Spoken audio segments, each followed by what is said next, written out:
Ya, jadi kita belajar statistika. Statistika berasal dari bahasa Latin yaitu status atau statista yang artinya negara. Jadi kalau statista itu dulunya untuk mencatat berbagai kegiatan atau urusan yang berkaitan negara dengan negara. Misalnya jumlah penduduk, penerimaan pajak, pengeluaran gaji, dan lain-lain.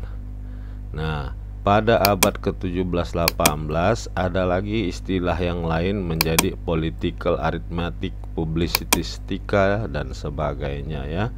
Nah, ini kita lihat ada yang masuk lagi. Ya, oke. Nah, kita lihat lagi. Nah, pada abad ke-18 dari ketiga istilah pertama tadi political arithmetic, publicistika, dan statistika, ketiga istilah tersebut bertahan sampai sekarang statistika. Nah, jadi untuk ilmu yang kita pelajari harusnya disebut dengan, kalau bahasa Indonesia itu, statistika. Ini artinya ilmu statistik. Nah, kalau dia hanya statistik, ini artinya sama dengan angka. Jadi kadang orang salah menerjemahkannya. Hal ini juga sama ya, kalau bentar ya kita lihat. Nah, ini ada yang mau gabung, kita admit. Nah, hal yang sama kalau dia dalam bahasa Inggris ya, statistics pakai ini artinya ilmu statistika. Nah, kalau dia statistik ini artinya angka. Ya, jadi paham ya. Nah, kita lihat lagi. Perkembangan ini terus merubah, jadilah dia statistik. Jenis-jenis statistik berdasarkan tujuan pengolahan data. Nah, pertama itu statistik deskriptif. Ini untuk membahas cara pengumpulan, penyajian data hingga mudah dipahami dan menghasilkan informasi yang berguna. Kalau secara sederhana, deskriptif itu artinya sama dengan menggambarkan. Ya. Jadi dia bagaimana menggambarkan data, dikumpulin, disajikan, kalau bisa digambarkan, tujuannya utama orang mudah paham. Nah, itulah dia kalau statistik deskriptif. Ini nanti akan kalian pelajari. Harusnya ini dulu dipelajari, tapi nggak apa-apa karena kita kelas ahli jenjang ini apa ya. Nah, yang kedua ada namanya statistik inferensial.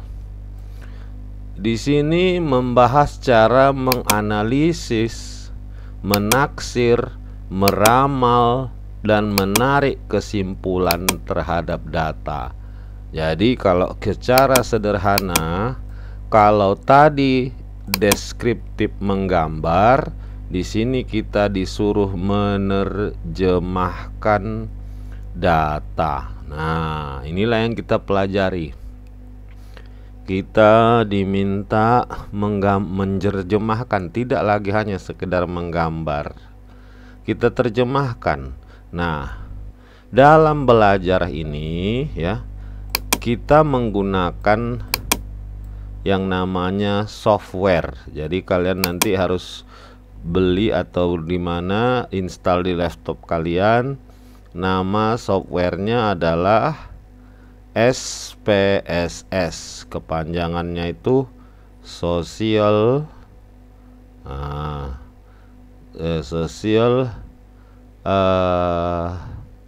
apa ya? Bukan. Statistical Package for social science. Nah, jadi dia memang untuk mempermudah belajar ilmu-ilmu sosial. Nah, nanti kalian boleh beli ya. Jadi yang mesti kalian lihat di laptop kalian kalau belum ada ya. Pertama, RAM-nya berapa? Kalau RAM-nya 2 atau 4, nah itu kalian install SPSS yang di bawah 20. Di bawah versi 20. Nah, supaya jangan lag atau hang laptop kalian. Nah, kalau dia RAM-nya mulai dari 8 ya, 16, itu bagusnya diinstal SPSS versi ya, versi di atas 20. Nah, ya. Jadi kalau yang RAM-nya 2, saran saya cukup yang 15 saja. Nah, karena 2 akan lambat nanti laptop kalian menariknya ya. Kalau RAM-nya 8, nah itu bisalah di atas 20. Nah, sekarang udah paham. Jadi kita belajar 1 semester ini bagaimana menerjemahkan data. Nah, kita lihat. Ada lagi katanya berdasarkan variabelnya. Tadi berdasarkan tujuan. Ada deskriptif, ada inferensial. Kalau variabelnya ada univariat. Uni artinya 1, variat artinya variabel, berarti 1 variabel. Ada bivariat. Bi artinya 2, variat variabel, berarti 2 variabel. Ada multivariat. Multi artinya banyak, variabelnya banyak ya. Nah, berdasarkan parameternya, alat ukurnya, statistik itu dibagi atas parametrik. Ya. Jadi apa itu parametrik? Berarti dia paling utama dia harus normal, kedua harus homogen. Ya. Nah, apanya dibilang Bapak ini? Kalian pikir gitu kan? Nggak apa-apa. Nanti kita bahas juga ini nanti. Ini masih pendahuluan. Kedua, ada statistik non parametrik. Dia berarti tidak normal dan lawannya tadi homogen, heterogen. Nah, di dalam statistik tidak ada yang bisa dikerjakan kalau tidak ada data. Data terbagi atas menurut jenis. 1. Data kuanti. Supaya gampang, artinya kuanti itu angka gitu aja. Baru kedua, data kuali. Nah, supaya gampang, artinya ya bukan angka gitu aja, supaya gampang. Ya. Nah, contohnya data kuanti, lama bekerja, jumlah gaji, usia, hasil ulangan. Contoh data kuali, jenis pekerjaan, status marital, tingkat kepuasan ya. Nah, kalau berdasarkan skalanya, data bisa dilihat. Pertama, data yang nominal. Apa itu? Ya, nom. Nom ini kalau bahasa Latin number. Nah, ya. Nomor. Nah, dengan data yang diperoleh dengan cara kategorisasi atau klasifikasi. Kedua, data ordinal. Sama, tetapi sama dia kategori dan klasifikasi. Data tersebut bedanya di sini kalau dia ordinal terdapat hubungan. Nah, yang ketiga data rasio, yaitu diperoleh dengan cara mengukur. Nah, berarti kalau kita bisa mengukur, berarti harus dimulai dari titik nol. Nah, ya dimulai dan mempunyai titik nol. Ya, oke, kita ada yang masuk, kita buka. Nah, kita admit. Oke, kita lanjut lagi. Nah, keempat di sini ada namanya data interval. Ini juga diukur, tetapi menjelaskan dua titik. Umpamanya dari titik ini ke titik ini diukur. Itulah interval. Nah, berdasarkan sifat sumbernya, ada data primer, ada data sekunder. Nah, kita lihat sekarang. Ada teknik sampling. Nah, tadi kita sudah belajar mengenai data. Tentunya kita harus mengetahui bagaimana memperoleh data. Nah, data itu bisa tadi ada data primer, ada sekunder. Nah, data primer ini bisa langsung kita peroleh. Bagaimana? Bisa kita peroleh melalui observasi, bisa melalui kuesioner ke orangnya langsung, ya, kita sebarkan. Nah, dalam membuat seperti ini, ya, kuesioner, kita harus tahu berapa orang yang kita jadikan sampel. Sampling itu berasal dari kata sampel. Ya, sampel kalau bahasa Indonesianya. Nah, ini sering digunakan. Contoh, waktu kemarin, ya, pemilu itu ada pilpres, ya, yang baru, ya. Ini kita bukan belajar politik, supaya kita tahu aja.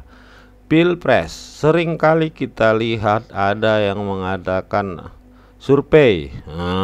Survei ini salah satu cara untuk memperoleh. Menurut penduduk Indonesia ada katakanlah 275 juta. Apakah semua ditanyain? Tentu tidak. Pertama, dia dipisahkan dulu. Yang pertama, pemisahnya adalah memiliki hak pilih atau tidak, udah cukup umur dan sebagainya. Nah, kita katakan hak pilih, ya, itu sebagai salah satu, ya, sebagai salah satu tadi kita katakan hak pilih. Nah, dari 270 juta penduduk, 75 yang punya hak pilih katakanlah 150 juta. Nah, ada survei katakanlah yang sering masuk TV itu Indobarometer katanya. Menurut ini si Anu menang, menurut ini, ya. Pertanyaan, apakah 150 juta orang yang ditanyai? Tidak mungkin. Ya, tidak mungkin 150 juta orang ditanyai berapa habis duit dia. Untuk menanyai satu-satu.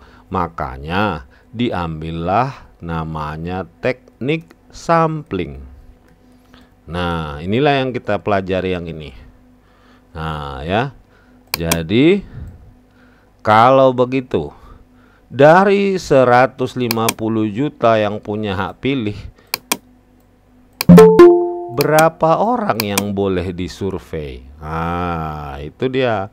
Makanya itulah namanya teknik sampling, ya. Oke, kita lanjut lagi. Nah, kita lihat di sini.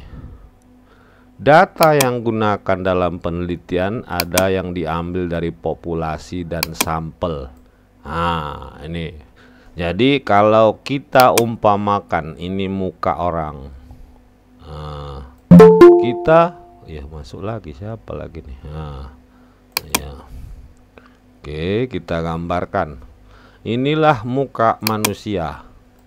Nah, kita disuruh menggambarkan di bagian muka ini kan banyak, ada mata, ada hidung, ada mulut, ada alis, ada jerawat. Ini ada jerawatnya. Ini jadi apakah kita gambar satu-satu sama kayak tadi? Kalau kita gambarkan ini Indonesia, ada 170 juta atau 150 juta yang punya hak suara, hak memilih. Apakah 150 juta yang kita tanya? Tidak. Makanya kita ambil. Nah, yang 150 juta orang yang punya hak pilih ini, inilah disebut populasi. Nah, bagian yang akan kita ambil itu namanya sampel. Ya. Jadi kalau ditanya orang, populasi itu seluruhnya, yang diambil itu sampel. Makanya dikatakan teknik sampling. Nah, sekarang musim lagi dia kan, karena sudah mulai pilkada. Ada aja menurut survei si anu menang, menurut survei di kabupaten ini si anu menang. Nah, itu ya. Jadi seperti itu dia ngambilnya, pakai sampling. Nah, teknik sampling itu ada dua. Pertama, probabilitas. Kedua, nah ini saya ketikkan ya, probabilitas. Nah, berasal dari kata, nanti kalau nggak percaya yang saya sampaikan, kalian lihat nanti di internet, survei-survei, teknik samplingnya bagaimana, katanya pasti dibilangnya. Nah, pertama, probabilitas itu berasal dari kata probability bahasa Inggrisnya. Kalau dia di bahasa Indonesia kan peluang. Berarti kalau probabilitas peluang, non probabilitas berarti tidak peluang atau tidak mempunyai peluang. Ya, tidak mempunyai peluang. Nah, kita lihat dulu. Jadi katakannya, probabilitas merupakan teknik sampling digunakan konsep dari teori peluang yang dilakukan pada seluruh anggota populasi. Ciri-ciri adalah pengambilan sampel bla bla bla bla bla bla. Artinya apa? Secara gampangnya kita terjemahkan. Jadi sampel memiliki peluang untuk dipakai lebih dari satu kali. Ya, ada kemungkinan dia bisa dipakai dari satu kali. Nah, kalau non probabilitas berarti sampel tidak memiliki peluang ya untuk dipakai lebih dari satu kali. Nah, jadi dia hanya satu kali boleh dipakai kalau non probabilitas. Kalau probabilitas ada kemungkinan berkali-kali, bahkan mungkin ya, mungkin karena dia diacak tetap saja. Nah, kita lihat sekarang probabilitas. Sampling probabilitas terdiri dari simple random sampling, sampling acak sederhana. Berarti diacak dia Nah, yang mana yang mungkin? Nah, kayak contoh, dimasukkan dadu ke dalam, dilempar dadu ke atas, berapa peluang kemungkinan angka 1, angka 2, kan bisa angka 2 dua kali, lempar 2 kali dia muncul. Itulah dia contoh sederhana yang probability dia memiliki peluang 2 kali dia muncul, 3 kali bahkan, ya. Bisa saja. Nah, satu lagi, stratified random sampling. Nah, sampling acak berstrata. Nah, artinya dia apa? Memiliki strata atau grup-grup atau kelompok.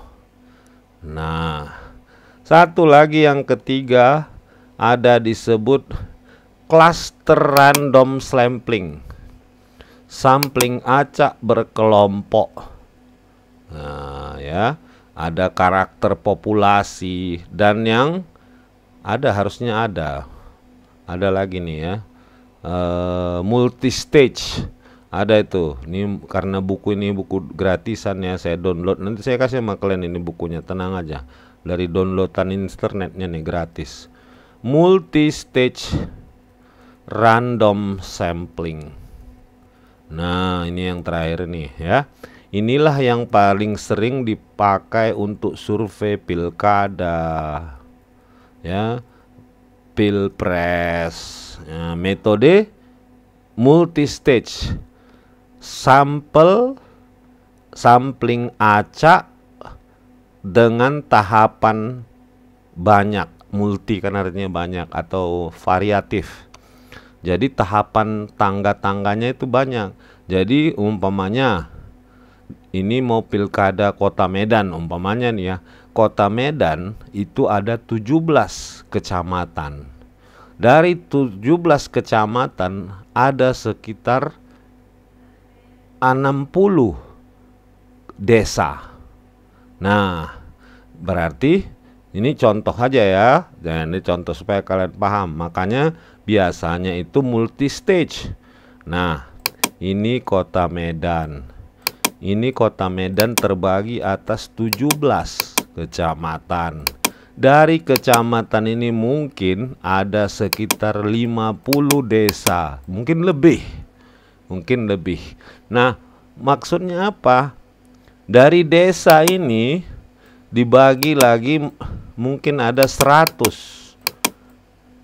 Kalau di Medan ini istilahnya lingkungan. Kalau di Jawa itu disebut RT RW, ya kan? Nah, kalau di Medan kan namanya lingkungan. Kalau di Jawa RT atau di tempat lain saya nggak tahu lah apa istilahnya yang paling kecil ini, ya.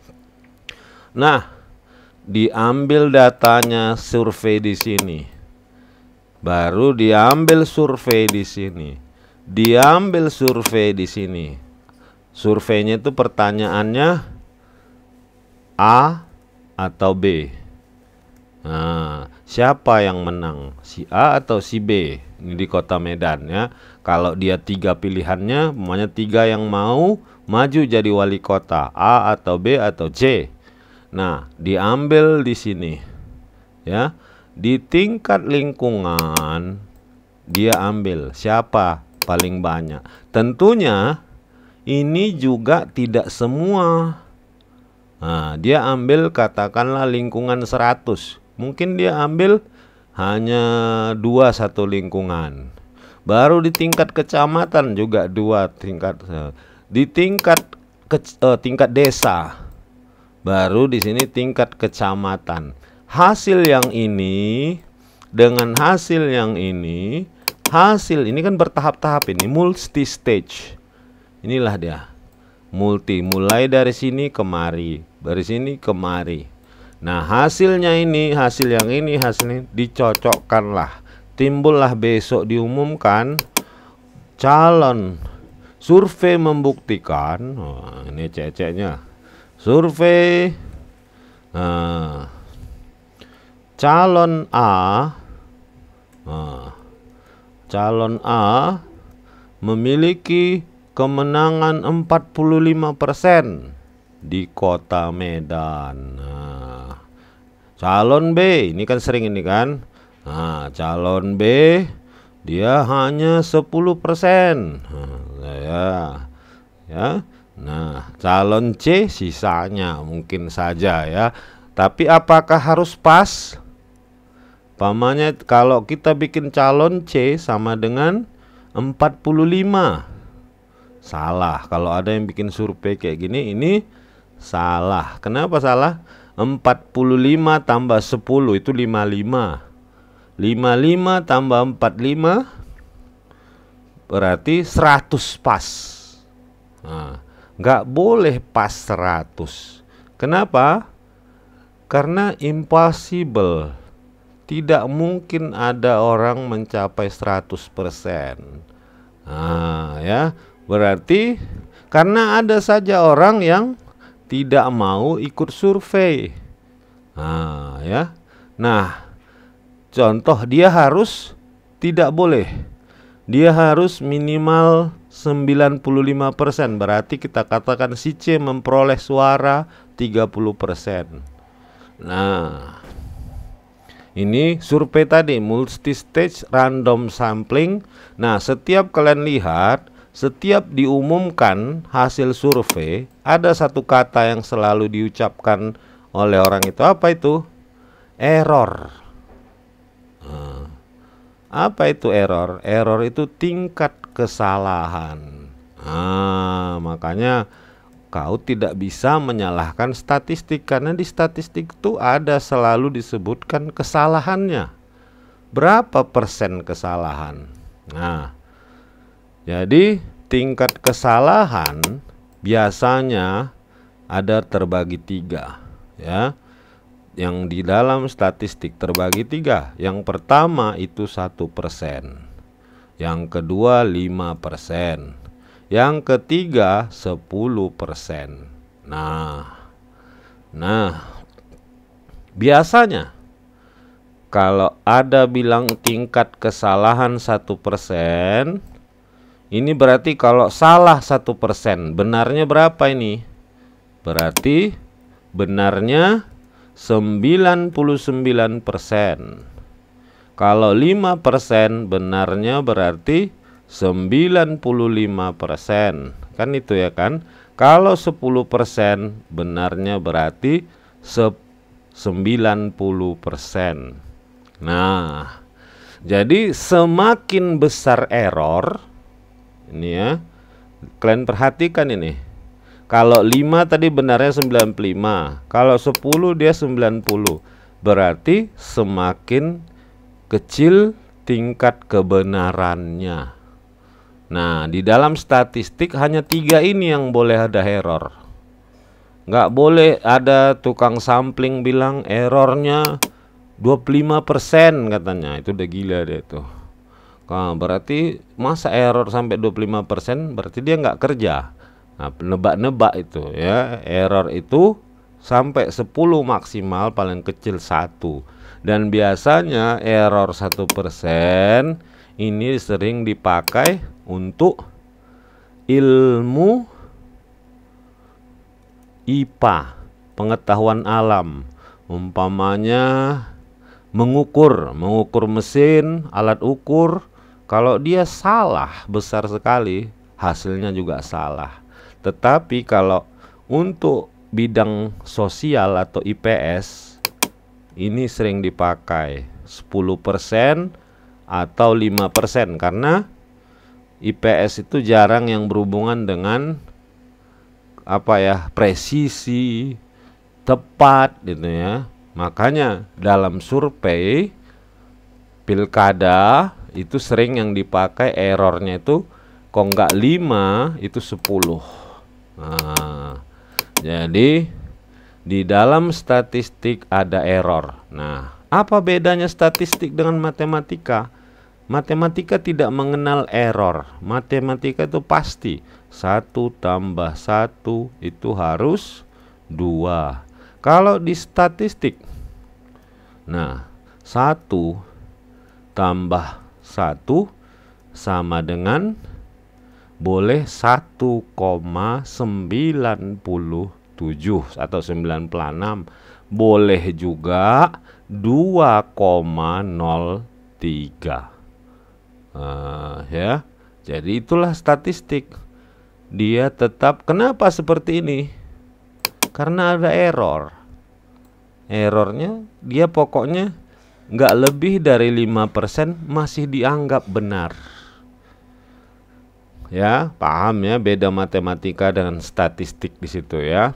Nah, setelah tadi kita lihat multi-stage random sampling, sekarang kita masuk ke yang namanya non-probability. Ada purposive sampling atau judgmental. Nah, ini penarikan sampelnya secara purpose. Purpose itu artinya tujuan. Jadi kita pilih subjek untuk jadi sampel berdasarkan kriteria yang kita tetapkan sendiri. Nah, ya. Makanya lebih gampang kita pilih-pilih kriterianya. Nah, kedua ada snowball. Ya, penarikan secara bola salju. Dengan menentukan sampel pertama, sampel berikutnya berdasarkan. Jadi ini bola salju itu kan kayak gini, kecil duluan, makin besar, makin besar, makin besar, makin besar. Jadi bola salju itu berdasarkan nomor 1, nomor 2, nomor 3. Nah, yang ketiga non-probability sampling ada secara jatah atau kuota. Ditentukan jatahnya. Yang keempat ada aksidental. Nah, ini lebih gampang kali ini. Jadi, makanya atau convenient, yang nyaman.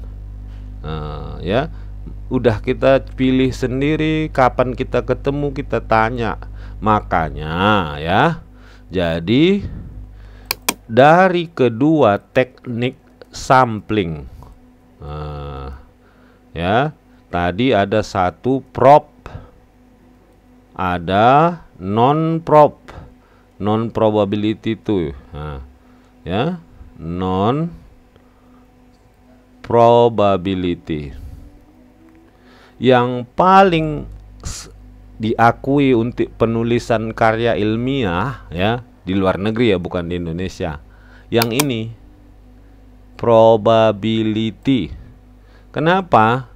Dia jelas ada ukurannya. Kalau yang ini coba bayangkan, kamu mengambil sampling dengan non-probability yang nomor 4, aksidental. Kapan kau senang, kapan kau jumpa, kau tanya dia. Dia tidak memenuhi kaidah metode ilmiah. Tapi sering juga nanti kamu waktu menulis skripsi, dosenmu itu sering menyuruh kamu dengan yang ini, purposive, ya, tapi sebetulnya itu tidak ilmiah ya. Yang ilmiah itu yang ini, yang probabilitas, yang teknik sampling probabilitas, baik simple random sampling atau stratified random sampling atau cluster random sampling, ya di situ, ataupun multi-stage random sampling. Nah, jadi kita belajar ini, statistik ini tidak terlepas daripada penelitian. Untuk apalah belajar statistik? Ya nanti kau ini tamat nanti harus buat skripsi. Skripsinya itu harus ada menggambarkan ataupun menerjemahkan data. Jadi perbedaan yang utama juga supaya kita paham, waktu kita D3 itu sering kita disuruh hanya mendeskripsikan TA kita itu. Adapun nanti disuruh kita menghitung tapi sedikit saja. Kalau kita udah D4 atau S1, kita harus menerjemahkan data, ya. Itu terjemahkan. Makanya wajib belajar statistik inferensi dan statistik deskriptif. Nah, kita lihat Penelitian merupakan cara ilmiah mendapatkan tujuan dan kegunaan tertentu. Nah, ya. Jadi ada di sini katanya cara ilmiah, data, tujuan, kegunaan. Nah, atau cara ilmiah ini apa yang disebut dengan ilmiah? Seringkali orang bilang ista ilmiah kali lah dia, tak ngerti aku apa bercakapnya. Nah, gitu kan. Padahal artinya dikatakan ilmiah, dia harus satu, rasional, masuk akal.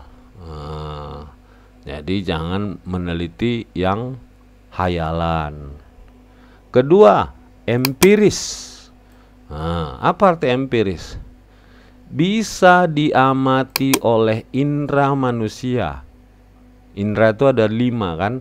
Panca indera, mata, hidung, telinga, kulit, lidah. Bisa diamati. Dan yang terakhir, sistematis. Artinya ada langkah-langkah tertentu yang bersifat logis. Jadi kalau ada orang kawan kalian banyak kali cakapnya ista ilmiah dia, berarti dia tidak rasional, bisa cakapnya menghayal, atau tidak memiliki empiris, yang diucapkannya tak bisa dirasa oleh panca indera kita, atau dia tidak sistematis. Ya, itulah yang dikatakan ilmiah. Ada 3 syaratnya: rasional, empiris, dan sistematis. Nah, secara umum penelitian itu ada 3 katanya ya, secara umum. Lain buku nanti kan baca lain lagi tuh, tapi secara umumnya. Pertama, penemuan artinya data diperoleh betul-betul data yang baru, belum pernah diketahui. Jadi pertama itu menemukan yang baru. Kedua, membuktikan. Ketiga, mengembangkan. Nah, inilah nanti skripsi kalian. Kalau ini menemukan yang baru sulit. Membuktikan ini bisa. Tapi orang yang paling sering mengembangkan. Mengembangkan dari mana? Dari penelitian-penelitian yang terdahulu, dilihatnya perkembangan ilmu pengetahuan, dibuktikannya, ya. Kalau penemuan baru sulit dia itu, terlalu lama. Jenis penelitian. Ada penelitian historis, sejarah. Kedua, penelitian deskriptif, penelitian pengembangan, penelitian kasus, penelitian korelasi, hubungan, penelitian eksperimen, penelitian semu. Banyak kali lah ya, ini nanti kalian baca sajalah sendiri ya. Ini kita lain, nanti saya kasih nih. Ini contoh-contoh judulnya katanya. Nah, inilah contoh skripsi orang. Nah, inilah nanti kalian buat supaya kalian tamat. Nanti kan 2 semester ini belajar, habis itu kalian udah bikin skripsi. 3 semester paling lama harus sudah tamat kalian. Nah, inilah yang harus kalian pilih nanti mau nulis apa tentangnya ya. Mau nulis terserahlah. Baik ya, jadi kita lihat. Kita stop sharing, kita ayo coba dulu kita buka kameranya biar saya absen ya. Nanti saya bagi, ini nanti saya rekam semuanya ini. Nanti